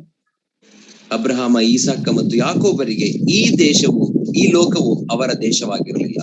The city that they were looking forward was not the earthly Canaan. ಅವರು ಎದುರು ನೋಡುತ್ತಿದ್ದಂತಹ ಆ ಪಟ್ಟಣವು ಈ ಭೂಲೋಕದ ಕಾನಾನ್ ದೇಶವಾಗಿರಲಿಲ್ಲ. It is the future kingdom of Christ. ಅದು ಯೇಸು ಕ್ರಿಸ್ತನ ಮುಂದಿನ ಸಾಮ್ರಾಜ್ಯವಾಗಿತ್ತು. God honored their faith by calling himself their God. ದೇವರು ಅವರ ನಂಬಿಕೆಯನ್ನ ಗೌರವಿಸಿದನು, ತನ್ನನ್ನ ತಾನು ಅವರ ದೇವರು ಎಂಬುದಾಗಿ ಕರೆದುಕೊಳ್ಳುವುದರ ಮೂಲಕ. At least 51 times in the Bible, God is called the God of Abraham, God of Isaac, God of Jacob. ಸತ್ಯವೇದದಲ್ಲಿ ಸುಮಾರು 51 ಬಾರಿ ದೇವರು, ಯೆಹೋವ ದೇವರು ತನ್ನನ್ನ ತಾನು ಅಬ್ರಹಾಮನ ದೇವರು, ಈಸಾಕನ ದೇವರು, ಯಾಕೋಬನ ದೇವರು ಎಂಬುದಾಗಿ ಕರೆದುಕೊಳ್ಳುತ್ತಾನೆ. What more do you need? This is the promise that God will reward everyone who diligently seek him. ಇದಕ್ಕಿಂತ ನಮಗೆ ಹೆಚ್ಚಾಗಿ ಏನು ಬೇಕು? ತನ್ನನ್ನ ಆಸಕ್ತಿಯಿಂದ ಹುಡುಕುವವರಿಗೆ ದೇವರು ಕೊಡುವಂತ ಬಿರುದು ಇದೇ ಆಗಿದೆ. Verse 17 to 19. 17ರಿಂದ 19ನೇ ವಚನಗಳನ್ನ ಓದಿಕೊಳ್ಳೋಣ. ಅಬ್ರಹಾಮನು ಪರಿಶೋಧಿತನಾಗಿ ನಂಬಿಕೆಯಿಂದಲೇ ಇಸಾಕನನ್ನು ಸಮರ್ಪಿಸಿದನು. ಇಸಾಕನು ಅವನ ಏಕಪುತ್ರನಾಗಿದ್ದರು ಮತ್ತು ಇಸಾಕನಿಂದ ಹುಟ್ಟುವವರೇ ನಿನ್ನ ಸಂತತಿ ಅನ್ನಿಸಿಕೊಳ್ಳುವರೆಂದು ದೇವರು ಅವನಿಗೆ ಹೇಳಿದ್ದರು. ಆ ವಾಗ್ದಾನಗಳನ್ನು ಹೊಂದಿದ ಅವನು ಆ ಒಬ್ಬನೇ ಮಗನನ್ನು ಸಮರ್ಪಿಸುವುದಕ್ಕಿದ್ದನು. ತನ್ನ ಮಗನು ಸತ್ತರೂ ದೇವರು ಅವನನ್ನು ಬದುಕಿಸ ಸಮರ್ಥನಾಗಿದ್ದಾನೆಂದು ತಿಳುಕೊಂಡನು ಮತ್ತು ಸತ್ತವರೊಳಗಿಂದಲೇ ಜೀವಿತನಾಗಿ ಬಂದವನಂತೆ ಅವನನ್ನು ಹೊಂದಿದನು. We looked at different aspects of Abraham's faith. ನಾವು ಅಬ್ರಹಾಮನ ನಂಬಿಕೆಯ ವಿಧ ವಿಧವಾದಂತಹ ಆಯಾಮಗಳನ್ನು ನೋಡಿಕೊಂಡೆವು. Now we come to the climax of it, the test of faith. ಈಗ ಆತನ ನಂಬಿಕೆಯ ಅಂತ್ಯಕ್ಕೆ ನಾವು ಬಂದಿದ್ದೇವೆ. ಆತನ ನಂಬಿಕೆಯು ಪರೀಕ್ಷಿಸಲ್ಪಡುತ್ತಿದೆ. Third example of Abraham's faith is this offering of Isaac on Mount Moriah. ಅಬ್ರಹಾಮನ ನಂಬಿಕೆಯ ಮೂರನೆಯ ಆ ಒಂದು ಉದಾಹರಣೆ ತನ್ನ ಮಗನಾಂತ ಇಸಾಕನನ್ನ ಮೋರಿಯ ಬೆಟ್ಟದಲ್ಲಿ ಸಮರ್ಪಿಸುವುದೇ ಆಗಿದೆ. Genesis 22 is a most holy place after Calvary. ಕಲ್ವಾರಿಯ ಬೆಟ್ಟದ ನಂತರ ಅತ್ಯಂತ ಪರಿಶುದ್ಧವಾದಂತಹ ಸ್ಥಳ ಯಾವುದಾದರೂ ಇದ್ದರೆ ಅದು ಆದಿಕಾಂಡ 22ನೇ ಅಧ್ಯಾಯ. Greatest act of faith in the life of a great man of faith. ನಂಬಿಕೆಯ ವೀರನಾದಂತಹ ವ್ಯಕ್ತಿಯ ಜೀವಿತದಲ್ಲಿ ನಡೆದಂತಹ ನಂಬಿಕೆಯ ಅತ್ಯಂತ ದೊಡ್ಡ ಘಟನೆ ಇದಾಗಿದೆ. Old Testament account says God tested Abraham in Genesis 22. ಆದಿಕಾಂಡ 22ನೇ ಅಧ್ಯಾಯದಲ್ಲಿ ನಾವು ಓದುವಾಗ ಹಳೆಯ ಒಡಂಬಡಿಕೆಯಲ್ಲಿ ದೇವರು ಅಬ್ರಹಾಮನನ್ನ ಪರೀಕ್ಷಿಸಿದನು ಎಂಬುದಾಗಿ ಹೇಳಲ್ಪಟ್ಟಿದೆ. We know test and temptation is different. ನಮಗೆ ಗೊತ್ತು, ಪರೀಕ್ಷಿಸುವುದು ಮತ್ತು ಶೋಧನೆ ಇವೆರಡು ಬೇರೆಯಾದ ಪದಗಳು. When tested by God, the genuine faith is coming out. ಪರೀಕ್ಷಿಸಲ್ಪಡುವಾಗ ಅಥವಾ ದೇವರಿಂದ ಪರೀಕ್ಷಿಸಲ್ಪಡುವಾಗ ನಿಜವಾದಂತಹ ನಂಬಿಕೆಯು ಅದು ಹೊರಬರುತ್ತೆ. Not that God didn't know about Abraham's faith. ಅದರ ಅರ್ಥ ಅಬ್ರಹಾಮನ ನಂಬಿಕೆಯ ಕುರಿತಾಗಿ ದೇವರಿಗೆ ಗೊತ್ತಿರಲಿಲ್ಲ ಎಂಬುದಾಗಿ ಅಲ್ಲ. The test that God did on Abraham's faith became a blessing for generation of believers. ದೇವರು ಅಬ್ರಹಾಮನನ್ನ ಪರೀಕ್ಷಿಸಿದ ಆ ಒಂದು ಘಟನೆಯ ಮೂಲಕ ಮುಂದೆ ಬರಲಿಕ್ಕಿರುವಂತಹ ಅನೇಕ ಸಂತಾನಗಳು ಆತನಿಂದ ಆಶೀರ್ವಾದವನ್ನು ಹೊಂದಿದರು. Tempting is to sin by devil. We read that in James Epistle chapter 1. ಯಾಕೋಬನ ಪತ್ರಿಕೆ 1ನೇ ಅಧ್ಯಾಯದಲ್ಲಿ ನಾವು ಓದುವಾಗ ಶೋಧನೆಯನ್ನ ತರುವ ಆತನು ಸೈತಾನನಾಗಿರುತ್ತಾನೆ ಮತ್ತು ಆ ಶೋಧನೆಯನ್ನ ಆತನು ನಮ್ಮನ್ನ ಪಾಪದಲ್ಲಿ ಬೀಳಿಸುವುದಕ್ಕಾಗಿ ತರುತ್ತಾನೆ. God doesn't tempt with evil, we read. ನಾವು ಓದುತ್ತೇವೆ, ದೇವರು ಯಾರನ್ನ ಶೋಧನೆಗೆ ಒಳಪಡಿಸುವುದಿಲ್ಲ ಎಂಬುದಾಗಿ. As we read in the case of Job, Joseph and David, temptation come from Satan. ನಾವು ಯೋಬನ ಜೀವಿತದಲ್ಲಿ, ಯೋಸೇಫನ ಜೀವಿತದಲ್ಲಿ ಮತ್ತು ಮೋಶೆಯ ಜೀವಿತದಲ್ಲಿ ನಾವು ನೋಡುವಾಗ ಶೋಧನೆಯು ಅದು ಸೈತಾನದಿಂದ ಬರುತ್ತದೆ. Job, Joseph and David. ಯೋಬ, ಯೋಸೇಫನು ಮತ್ತು ದಾವಿದನ ಜೀವಿತ ನಾವು ನೋಡುವಾಗ ಶೋಧನೆ ಬರುವಂತದ್ದು ಸೈತಾನದಿಂದ. Now when we come to Abraham's faith tested, the greatness comes by few reasons. ಅಬ್ರಹಾಮನ ನಂಬಿಕೆಯನ್ನ ಪರೀಕ್ಷೆಗೆ ಒಳಪಟ್ಟಾಗ ಆ ದೇವರು ಆತ ನಂಬಿಕೆಯನ್ನ ಪರೀಕ್ಷಿಸಿದರ ಶ್ರೇಷ್ಠತೆ ಕೆಲವು ಕಾರಣಗಳಿಂದ ಗೊತ್ತಾಗುತ್ತದೆ. Isaac was the only child and the only child of promise. ಈಸಾಕನು ಆತನು ಅಬ್ರಹಾಮನಿಗೆ ಒಬ್ಬನೇ ಮಗನಾಗಿದ್ದನು ಮತ್ತು ವಾಗ್ದಾನದಿಂದ ಹುಟ್ಟಿದ ಮಗನಾಗಿದ್ದನು. Everything that God promised depended on this person and his offspring. ದೇವರು ವಾಗ್ದಾನ ಮಾಡಿದ್ದೆಲ್ಲವೂ ಈ ವ್ಯಕ್ತಿಯ ಮೇಲೆ ಮತ್ತು ಈತನಿಂದ ಹುಟ್ಟುವಂತಹ ಜನಾಂಗದ ಮೇಲೆ ನಿಂತಿತ್ತು. Isaac was maybe about 17 years at that time and he was not married, he had no children. ಅಬ್ರಹಾಮನು ಈ ಶೋಧನೆಗೆ ಒಳಪಟ್ಟ ಪರೀಕ್ಷಿಸಲ್ಪಟ್ಟಾಗ ದೇವರಿಂದ ಈಸಾಕನು 17 ವರ್ಷದವನಾಗಿದ್ದನು ಮತ್ತು ಇನ್ನು ಮದುವೆ ಆಗಿರಲಿಲ್ಲ, ಮಕ್ಕಳು ಸಹ ಆತನಿಗೆ ಆಗಿರಲಿಲ್ಲ. And to give him as a burnt offering, that test is an amazing test that takes great faith in God. ಮಗನನ್ನ ದೇವರಿಗೆ ಸಮರ್ಪಿಸಲಿಕ್ಕೆ ಒಪ್ಪಿಕೊಳ್ಳುವುದು ಅದಕ್ಕೆ ದೊಡ್ಡದಾದ ನಂಬಿಕೆ ಬೇಕು ಮತ್ತು ಅದು ದೊಡ್ಡದಾದಂತಹ ಧೈರ್ಯದ ಒಂದು ನಂಬಿಕೆ ಕಾರ್ಯವಾಗಿತ್ತು. Abraham offered up Isaac, that's what we read.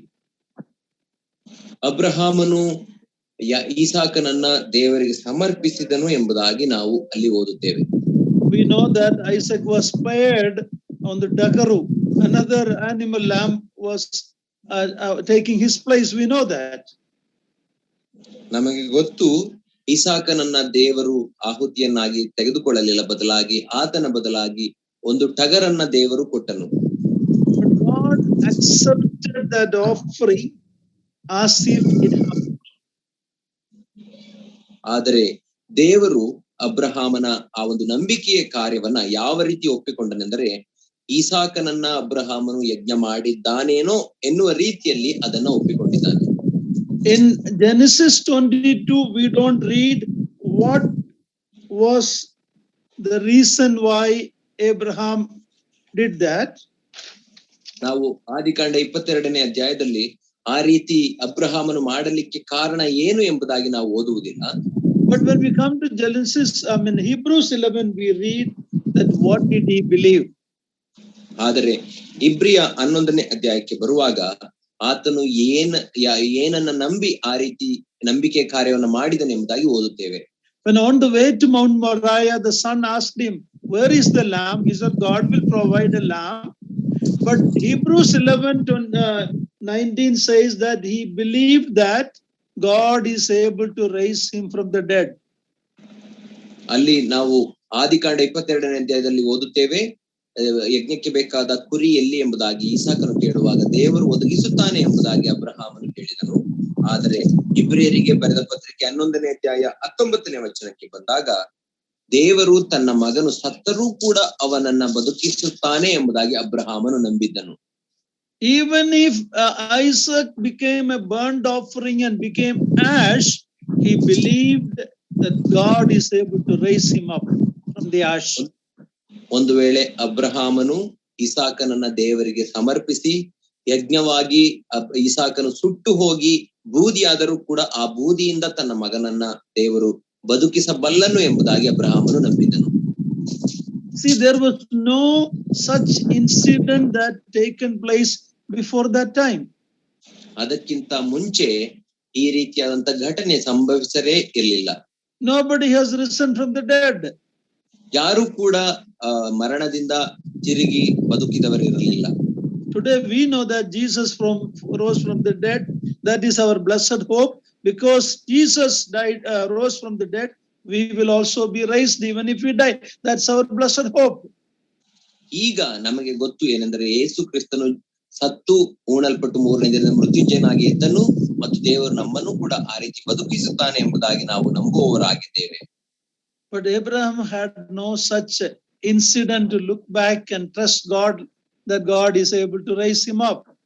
ಆದರೆ ಅಬ್ರಹಾಮನ ಜೀವಿತದಲ್ಲಿ ನಾವು ನೋಡುವಾಗ ಆತನು ಹಿಂತಿರುಗಿ ದೇವರು ಯಾರನ್ನಾದರೂ ಬದುಕಿಸಿರುವಂತ ಉದಾಹರಣೆಯನ್ನ ನೋಡಿ ದೇವರನ್ನ ನಂಬಲಿಕ್ಕೆ ಯಾವ ಉದಾಹರಣೆಯೂ ಆತನ ಬಳಿ ಇರಲಿಲ್ಲ.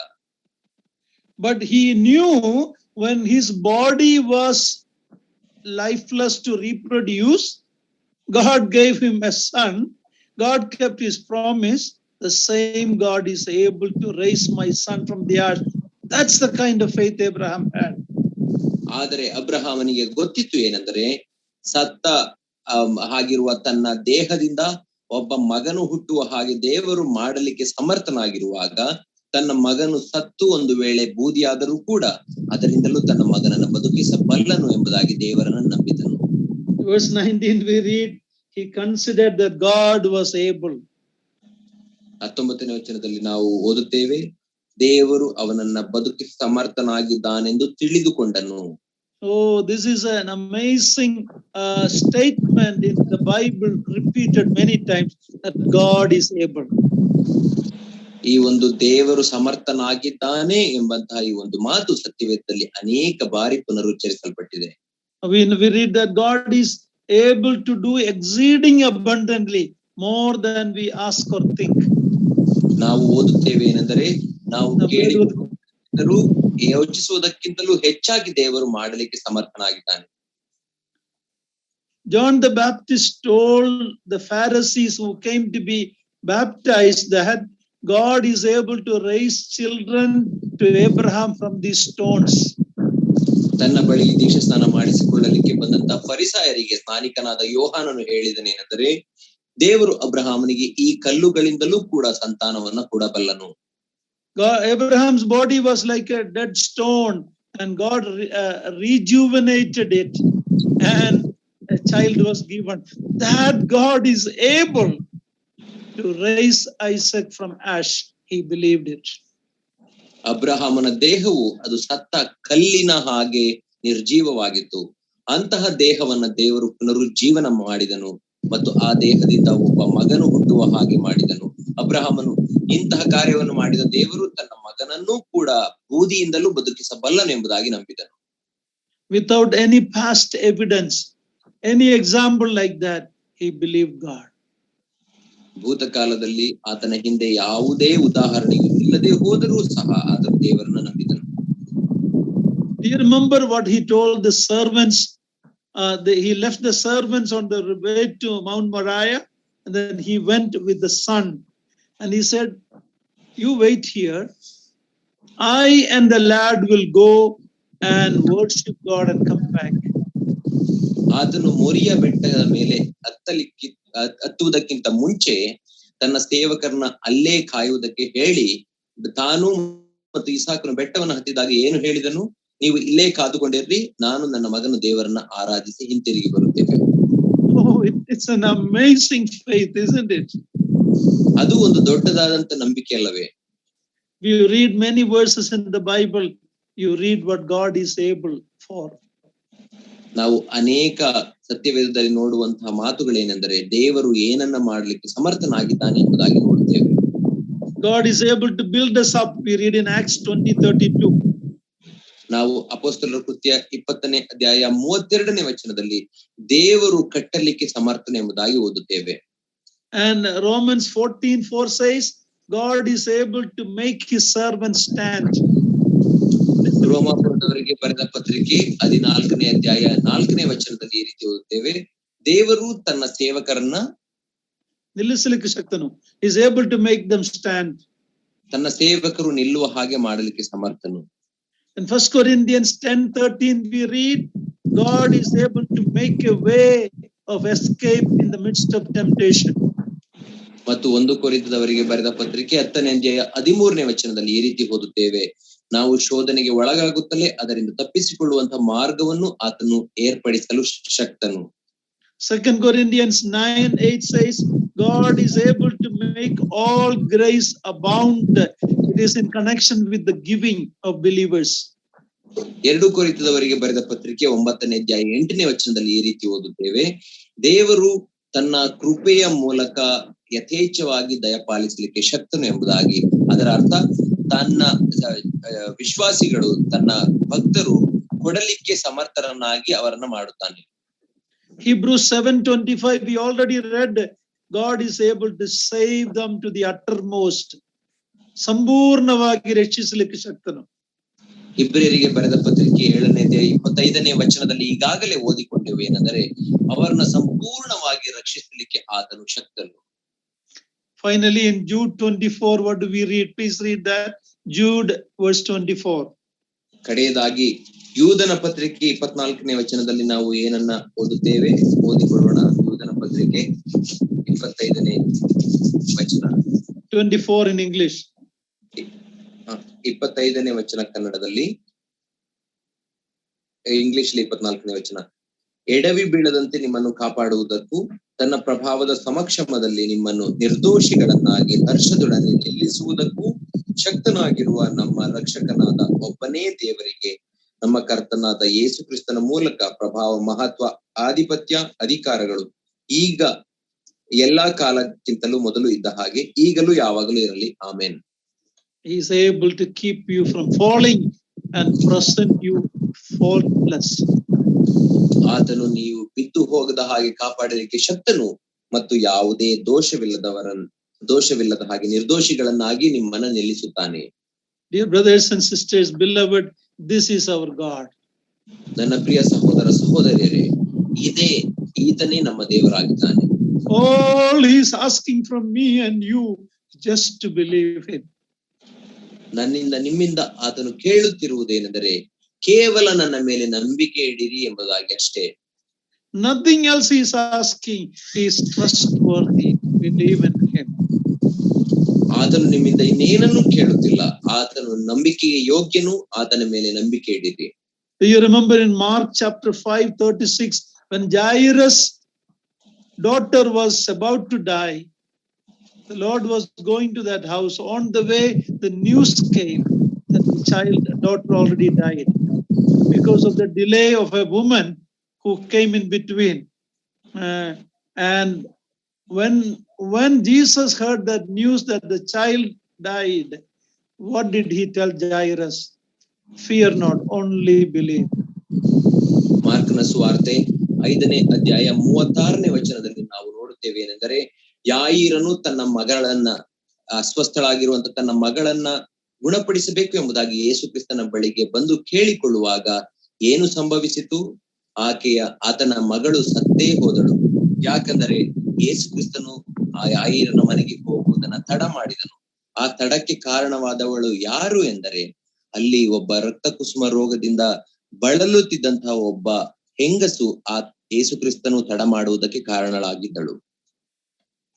Fear not, only believe. ಆದರೆ ಯೇಸು ಸ್ವಾಮಿ ಹೇಳಿದಂತ ಮಾತು, ಭಯಪಡಬೇಡ, ನಂಬಿಕೆ ಮಾತ್ರ ಇರಲಿ. When Jesus was at the tomb of Lazarus, Martha said, Lord, if you were here, my brother wouldn't have died. ಯೇಸು ಕ್ರಿಸ್ತನು ಆ ಲಾಜರನ ಸಮಾಧಿಯ ಬಳಿಗೆ ಹೋದಾಗ ಮಾರ್ತಳು ಏನನ್ನ ಹೇಳಿದಳು? ಕರ್ತನೇ, ನೀನು ಇರುತ್ತಿದ್ದರೆ ನನ್ನ ತಮ್ಮನು ಸಾಯುತ್ತಿರಲಿಲ್ಲ. When finally Jesus asked to remove the stone from that tomb, oh, Martha said, it's been 4 days. ಮತ್ತು ಯೇಸು ಕ್ರಿಸ್ತನು ಆ ಸಮಾಧಿಯ ಬಾಯಿಂದ ಕಲ್ಲನ್ನ ತೆಗೀರಿ ಎಂಬುದಾಗಿ ಹೇಳುವಾಗ ಮಾರ್ತಳು ಹೇಳಿದಳು, ಆತನನ್ನ ಹೂಣಿಟ್ಟು 4 ದಿನವಾಗಿದೆ, ನಾತ ಹುಟ್ಟಿರುತ್ತದೆ. What was the Lord's answer?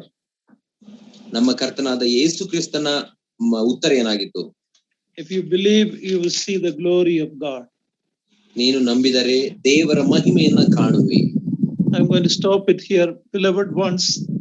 Our God is an omnipotent God. He is able. ನನ್ನ ಪ್ರಿಯರೇ, ನಾನು ಇಲ್ಲಿಗೆ ನನ್ನ ಮಾತನ್ನ ನಿಲ್ಲಿಸುತ್ತೇನೆ. ನಮ್ಮ ದೇವರು ಆತನು ಸರ್ವಶಕ್ತನಾದ ದೇವರು, ಎಲ್ಲವನ್ನ ಮಾಡಲಿಕ್ಕೆ ಆತನ ಕೈಯಲ್ಲಿ ಸಾಧ್ಯ ಉಂಟು. We are citizens of heaven. ನಾವು ಪರಲೋಕದ ನಾಗರಿಕರಾಗಿದ್ದೇವೆ. Matthew 6:21 says that's where our treasure should be. ಮತ್ತಾಯ 6ನೇ ಅಧ್ಯಾಯ 21ನೇ ವಚನವು ಹೇಳುತ್ತದೆ, ನಮ್ಮ ಗಂಟು ಪರಲೋಕದಲ್ಲಿ ಇರಬೇಕು. Colossians 3:1 and 2 says think on things above. ಕೊಲೋಸಿಯವರಿಗೆ ಬರೆದ ಪತ್ರಿಕೆ 3ನೇ ಅಧ್ಯಾಯ ಒಂದನೇ ವಚನವು ಹೇಳುತ್ತದೆ. What does it say? Think on, ಮೇಲಿನ ವಿಷಯಗಳ ಮೇಲೆ ಮನಸ್ಸಿಟ್ಟುಕೊಳ್ಳ್ರಿ. ಮೇಲಿರುವವುಗಳನ್ನು ಹುಡುಕಿರಿ, ಅಲ್ಲಿಯೇ ಕ್ರಿಸ್ತನ ದೇವರ ಬಲಗಡೆಯಲ್ಲಿ ಆಸನಾರೂಢನಾಗಿದ್ದಾನೆ. Abraham and Isaac and Jacob believed God. Abraham, ಇಸಾಕ ಮತ್ತು ಯಾಕೋಬರು ದೇವರನ್ನ ನಂಬಿದರು. Don't think that they were super people. They were people with failures. ಅವರು ಯಾವುದೋ ಶ್ರೇಷ್ಠವಾದ ವ್ಯಕ್ತಿಗಳಾಗಲಿ ವಿಶೇಷವಾದ ವ್ಯಕ್ತಿಗಳಾಗಿದ್ದರು ಎಂಬುದಾಗಿ ನೆನೆಸಬೇಡ್ರಿ. ಅವರು ನಮ್ಮ ಹಾಗೆ ಸೋಲಿನಿಂದ ಕೂಡಿದ ವ್ಯಕ್ತಿಗಳಾಗಿದ್ದರು. But when it came to their faith, they believed God. ಆದರೆ ಅವರ ನಂಬಿಕೆಯ ವಿಷಯಕ್ಕೆ ಬಂದಾಗ ಅವರು ದೇವರನ್ನ ನಂಬಿದರು. I am a man of little faith. Oh, ye little faith. Oh, ye of little faith, the Lord told the disciples. ನಾನು ಕಡಿಮೆ ಅಲ್ಪ ನಂಬಿಕೆ ಅಲ್ಪ ವಿಶ್ವಾಸಿ, ಅಲ್ಪ ವಿಶ್ವಾಸಿಯಾಗಿದ್ದೇನೆ. ಯೇಸು ಕ್ರಿಸ್ತನು ಹೇಳಿದನು, ಎಲೆ ಅಲ್ಪ ವಿಶ್ವಾಸಿಯೇ ಎಂಬುದಾಗಿ. And what did the disciples pray for? ಮತ್ತು ಅಪೊಸ್ತಲರು, ಆತನ ಶಿಷ್ಯರು ಯಾವುದಕ್ಕಾಗಿ ಪ್ರಾರ್ಥಿಸಿದರು? Lord, increase our faith. ಕರ್ತನೇ, ನಮ್ಮ ನಂಬಿಕೆಯನ್ನ ಹೆಚ್ಚಿಸು. May that be our prayer. ಅದೇ ನಮ್ಮ ಪ್ರಾರ್ಥನೆಯೂ ಸಹ ಆಗಿರಲಿ. May God's name be glorified. Thank you.